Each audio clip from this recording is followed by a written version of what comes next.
Kamburaki na VitiFM, mena muito kani na mataka ni ko wana na usarti ko nan raki en koro turangan din nga ni songo ne bakile to na wakatur motoni raki ya sanga di bakande de tako kila ni sana bakatanga usarti ko nando tala sing ni garabita bina lotu lebu ni kuwa kambau talanga kina en na buku ni ngito e sonda bang na matakina so sa bakatanga usarti ko nando tala kena singa bina kena inai ya nanon daru Serekali Namaki mai dingo mirati ko na kena tebel ni bingarabi na bunga lebsar na ndingi taga main asal ni Kamburaki na VitiFM. MASU lolo VAKABAUTA. Ndona singa awa sudukina awa rongoti woli ena LOLOMA ndina wagatina. Sa toso ko ngauna wakakina na kena singa MASU woli na wekango veitalia na timbiniliwa. Ina wekango mo waga rau chiko niko namate karna tiko mai na tiko.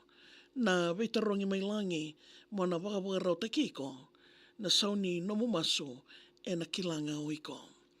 Sa wakabotukana na iwola tambo, vei wasa au reida kau rongoda indalingango. Vei mate ndewa nravui singa lubo ke nei walu. Wokirawa ni setu na ngauna inawe kango. Kilo malangi menda na Namaki, kaula siliva ke nandaimani. Vei watu talei era satu wani. Mona tau kena inawe kango lomani. Sa wakamen da wondo malabu mai. I tau kei ke nandui kai. E alo bata woli menda yado kitai. Do lata no makau vela tai vei talia na dangi da mai wai. Me sa muando no na sokongo.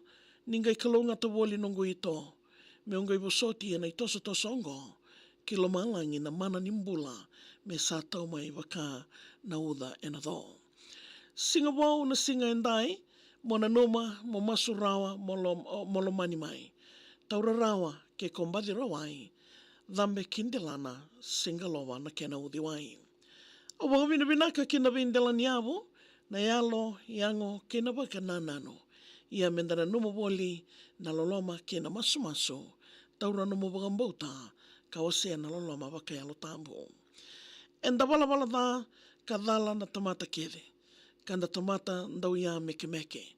MASU LOLOMA VAKABAUTA ia mokoni wele.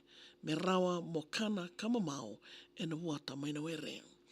Au kere mendangai vena numi, veira na wekanda kere keira samuri.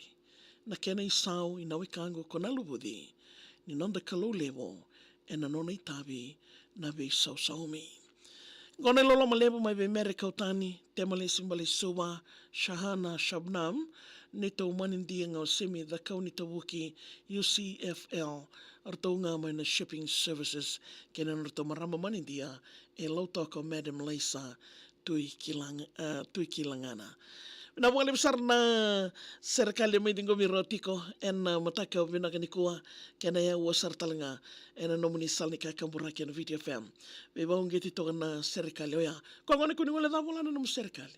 Email tak mai via maria@vitifm.com.fj. Karau talanga ni ngai wili katal tiga ni en Facebook